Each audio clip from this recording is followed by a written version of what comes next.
जनाब बाजवा साहब चाहते तो अपने आखिरी 6-7 महीने बहुत सहूलत से गुजार सकते, वो ये फैसला न करते, अपनी ज़ात को मुकद्दम रखते, आराम से नवंबर में अगले महीने रिटायर होकर चले जाते, ना किसी ने तनकीद करनी थी, ना इतनी गलाजत करनी। मार्च के महीने में आर्मी चीफ को उनकी मुद्दत मुलाजमत में गैर मुहिना मुद्दत की तोसी की पेशकश भी की गई, मेरे सामने की गई।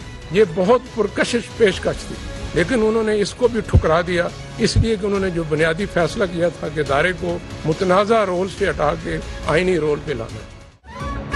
साबिका हुकूमत की तरफ से मार्च के महीने में हम पर बहुत दबाव डाला गया, आर्मी चीफ को गैर मुअय्यना मुद्दत तक एक्सटेंशन की पेशकश की गई, मेरे सामने उनको और बहुत सी पुरकशिश ऑफर्स भी हुई।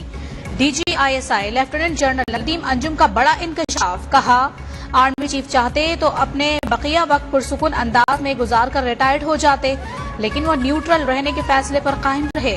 सियासत से दूर रहने का फैसला फर्द वाहिद या आर्मी चीफ का नहीं, पूरे इदारे का था।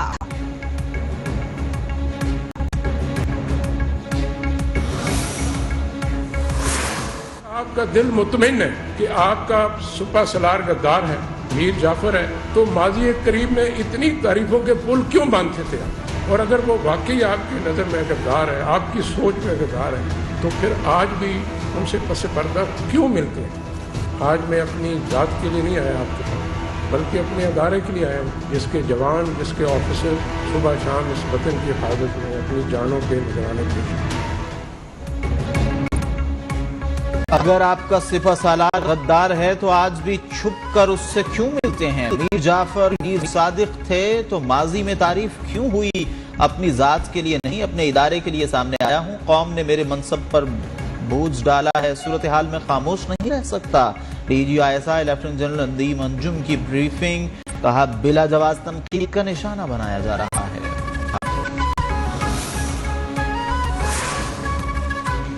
अरशद शरीफ के कत्ल में थर्ड पार्टी मुलावस हो सकती है, तर्जुमान पाक फौज ने खबरदार कर दिया।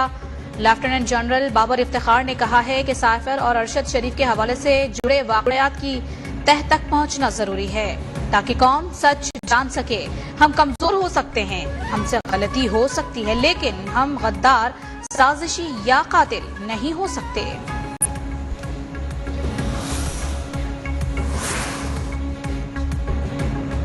अरशद शरीफ की जिंदगी को पाकिस्तान में कोई खतरा नहीं था। एस्टैब्लिशमेंट अगर चाहती तो क्या पाकिस्तान से जा सकते थे? DGISI नदीम अंजुम ने ब्रीफिंग में वाज़ेह कर दिया, कहा जब अरशद शरीफ यहाँ थे तो उनका इदारे से राबिता था, वो वापसी के ख्वाहिश रखते थे।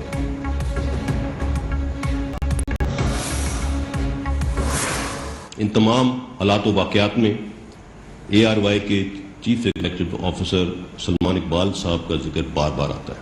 उन्हें पाकिस्तान वापस लाया जाना चाहिए और शामिल तफ्तीश करना चाहिए।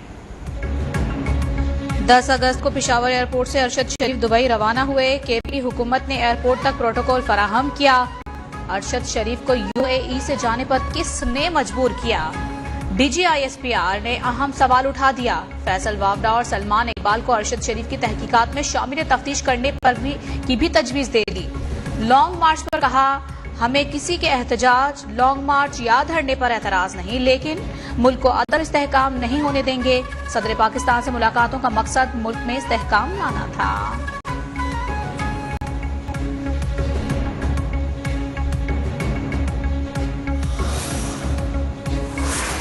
जहां तक साइफर का मामला है, आर्मी चीफ ने 11 मार्च को कामरा में साबिक वजीर आजम से खुद इसका तज़किरा किया था, जिस पर उन्होंने फरमाया कि ये कोई बड़ी बात नहीं। हमारे लिए ये हैरान कुन था जब 27 मार्च इस्लामाबाद के जलसे में कागज का एक टुकड़ा लहराया गया और ड्रामाई अंदाज में एक ऐसा बयानिया देने की कोशिश की गई जिसका हकीकत से दूर दूर तक कोई वास्ता नहीं।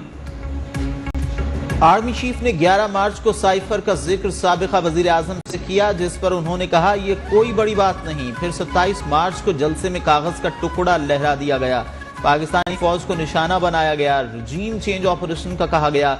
DGISPR lieutenant general Babar Iftikhar का प्रेस कॉन्फ्रेंस में कहना था ऐसा बयानिया बनाया गया जिसका हकायक से कोई ताल्लुक नहीं। ISI को साइफर से मुताल्लिक किसी साजिश के शवाहिद नहीं मिले।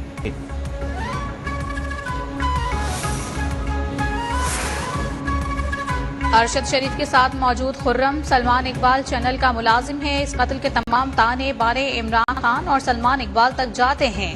وزیر داخلہ رانا ثناء اللہ کی اسلام آباد میں اہم پریس کانفرنس. کہا ادارے نے فیصلہ کیا ہے کہ وہ آئینی حدود میں اپنا کردار ادا کرے گا. میر جعفر میر صادق نیوٹرل غدار جانور جیسے الفاظ سے پکارا گیا.